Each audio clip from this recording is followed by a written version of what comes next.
Olá, meu nome é Sara Luft e eu sou autora do artigo Análise da eficiência de cloro na redução de coliformes no efluente sanitário de sistemas de tratamento com tanque séptico, filtro anaeróbico e hipoclorito de cálcio, com a orientação da professora Eliandra Mirley Rossi. A falta de saneamento básico ainda é um problema no Brasil. Estima-se que a cada real investido no saneamento básico, economiza-se 4 com gastos no sistema de saúde. Isso porque o saneamento básico, a qualidade do tratamento do esgoto, está diretamente ligado à qualidade de água dos mananciais hídricos e, consequentemente, a água para consumo humano. Entre as doenças mais frequentemente associadas à falta de saneamento básico estão a diarreia e as infecções gastrointestinais, que possuem veiculação hídrica. Em 2017, cerca de 5.622 piscinas olímpicas de esgoto não tratado foram lançadas na natureza. Em 2018, 233.880 internações por veiculação hídrica, que levaram a um total de 2.180 óbitos. Essas internações levaram a cerca de 90 milhões em gastos com internações por doença de veiculação hídrica no SUS. Em 2019, ainda cerca de 53% dos brasileiros têm acesso à coleta de esgoto, sendo que 46% dos esgotos do Brasil não são tratados. Dentre as principais dificuldades para a introdução das estações de tratamento coletivo estão a baixa de recursos financeiros dos municípios e amplo espaço e características ideais de permeabilidade do solo que são necessárias para a implementação desses sistemas de tratamento coletivo. Em Santa Catarina, dos 295 municípios, apenas 131 apresentam rede coletora de esgoto, e 76% da população catarinense ainda não possui coleta de esgoto. Isso coloca Santa Catarina na 9ª pior colocação dentre os estados brasileiros no tratamento de esgoto.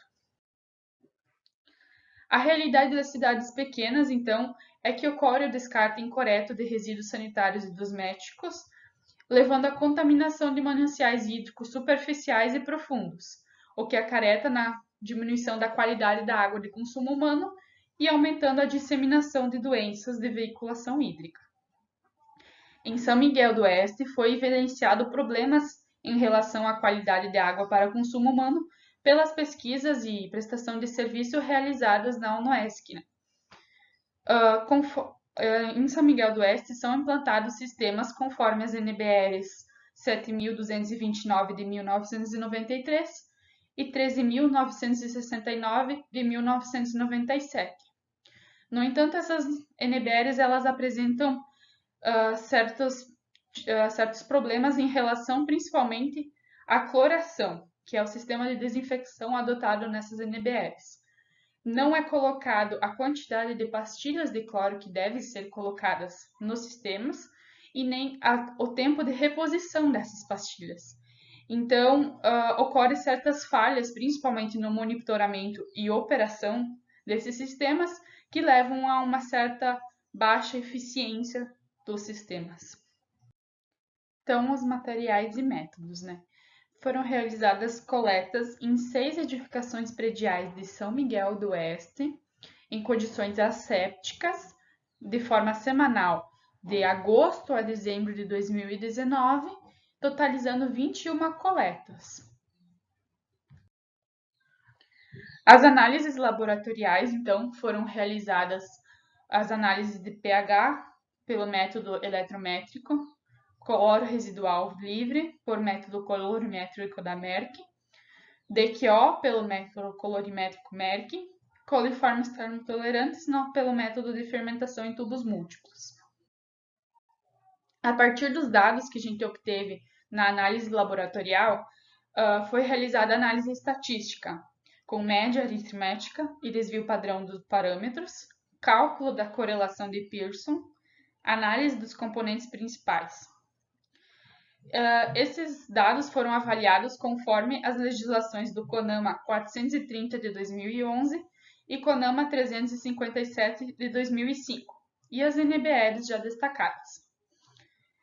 Nesses CONAMAs apresentam o perfil de permeabilidade de lançamento de esgotos de efluentes sanitários em mananciais hídricos, sendo que para coliformes termotolerantes devemos ter menor que 1000, número mais provável, em 100 ml, ou menor que 3, log de 3, em 100 ml.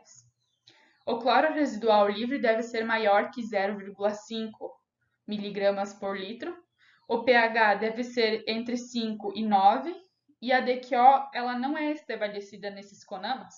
No entanto, ela é amplamente empregada como avaliação da quantidade de matéria orgânica presente nos efluentes sanitários. Isso porque a demanda química de oxigênio, DQO, ela é relacionada com a degradação, a necessidade de oxigênio necessário para degradar a matéria orgânica. A análise da percepção dos usuários foi, então, aplicado questionários aos usuários e profissionais que acompanham o funcionamento e a manutenção do sistema, para avaliar as condições dos sistemas, como tempo de uso, condições físicas, tempo entre as limpezas dos filtros e tempo de troca das pastilhas de cloro. Então, os resultados e discussões. Como a gente pode observar, principalmente no parâmetro da DQO, a gente obteve um desvio padrão bastante elevado. Isso porque dentro das coletas, das 21 coletas que a gente realizou, a gente obteve bastante variação dos resultados laboratoriais, né? Por exemplo, da DQO, da estação A, teve o valor mínimo que a gente encontrou foi de 60 e o valor máximo que a gente encontrou foi de 2.205. Ou seja, essa grande variação levou a um alto valor de desvio padrão dos parâmetros. Em relação aos coliformes termotolerantes, a gente teve apenas uma estação, a estação C, que se manteve dentro dos padrões de permissibilidade, né? As demais estações estavam sempre com valores acima do limite para lançamento no recurso hídrico, né? Em relação ao cloro residual livre, apenas uma estação esteve sempre dentro, a estação C, dos parâmetros de permissibilidade, que seria maior que 0,5. Mesmo a estação A e D, que estiveram em média acima de 0,5, foram encontradas durante as coletas valores abaixo desse 0,5, né, que é o padrão de permissibilidade. Em relação à DQO, como a gente falou, não tem um valor estipulado para DQO no CONAMA, né? No entanto, a gente pode observar que todas elas tiveram uma certa concentração de matéria orgânica elevada, porque a DQO está elevada, né? Então, consequentemente, a matéria orgânica nesse efluente está elevada. Apenas a estação C e a estação F que manteram uma média menor de DQO. Em relação ao pH, a gente pode observar que a estação C é preocupante, né? Porque, em média, ela apresentou pH de 2,3, sendo que um valor mínimo encontrado foi de 1,44. Então, esse efluente que está sendo lançado com um pH assim baixo num manancial hídrico pode estar provocando a mortalidade dos peixes, bem como dos outros seres vivos do hídrico, desse recurso hídrico, né? No entanto, a gente pode observar que a estação C foi a estação mais promissora em relação aos seus parâmetros, né? Aos dados que a gente conseguiu encontrar. No entanto, a estação C, a gente verificou que durante os dias de chuva aumentava-se os níveis de efluente. Ou seja, a gente acredita que essa estação apresenta água pluvial adicionada ao efluente sanitário. E isso acaba mascarando os valores que a gente encontrou, porque a água pluvial ela tem uma menor concentração de matéria orgânica, de coliformes termotolerantes, do que o efluente em si. Então, a gente acredita que talvez esses bons resultados sejam por causa dessa infiltração de água pluvial. Na figura 2, a gente tem uma tabela de correlação entre os valores de DQO e coliformes termotolerantes dos efluentes dos sistemas de tratamento analisados. Então, a gente pode observar que houve uma relação positiva de 0,15, ou seja, conforme aumentava os níveis de DQO, consequentemente os níveis de coliformes termotolerantes estavam pouco aumentados. No entanto, essa correlação ela não é tão forte assim, porque nem toda a matéria orgânica presente nos efluentes é de origem fecal. A matéria orgânica ela também pode ter origem de gorduras, restos alimentares, restos de folhas e surgicidades que estão nesses sistemas de tratamento. A figura 3, então, ela apresenta a correlação entre os valores de coliformes termotolerantes e cloro residual livre. Como a gente pode observar, a relação é mediana de 0,43 negativa, ou seja, conforme aumentavam seus níveis de cloro residual livre, diminuíam seus níveis de coliformes termotolerantes. E esse é o esperado, né? Porque o cloro é o desinfectante utilizado, o hipoclorito, na desinfecção, né? Então, a redução de cloriformes termotolerantes. De acordo com o Pianossoff Janicek, são necessários 4 mg por litro em uma concentração de 30 minutos, né? Boni Copelletti coloca que 30 mg por litro são suficientes em 1 minuto para ocorrer a completa desinfecção do efluente sanitário. Essas duas citações elas podem mostrar por que os nossos sistemas eles não estão sendo tão eficientes na desinfecção dos coliformes termotolerantes, porque em nenhuma das estações que a gente, apenas uma, né, na estação C, apresentou valores dessa magnitude para o cloro residual livre. Então, a gente acredita que a desinfecção não está ocorrendo de maneira correta, porque a quantidade de cloro que se manteve nos efluentes sanitários não foi essa, né? Na figura 4, a gente apresenta a correlação entre os valores de DQO e cloro residual livre dos efluentes. Então, aqui a gente tem uma correlação mediana, novamente, negativa, entre o DQO e o cloro residual livre. Então, quanto maiores eram as concentrações de DQO, menor eram as concentrações de cloro residual livre. Isso porque o cloro ele se complexa com a matéria orgânica, o que gera uma menor concentração do cloro no efluente sanitário e leva a uma menor eficiência da infecção, né? Porque o cloro está ali complexado, ele não vai estar agindo sobre o coliformes, né?